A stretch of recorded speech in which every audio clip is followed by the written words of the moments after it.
How to know whether or not someone or some account has blocked you or not?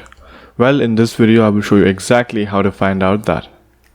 So first things first, you go to your account and search for the account that you may think might have blocked you. So I have blocked this account from another account, which is TechnoSavviness. So as you can see that it is not showing on the search bar, which is a good indication that you might have been blocked. But if you want to take it even further, all you have to do is go to Google and type in instagram.com/. You type in the username that you want to check on if or whether he or she has blocked you or not.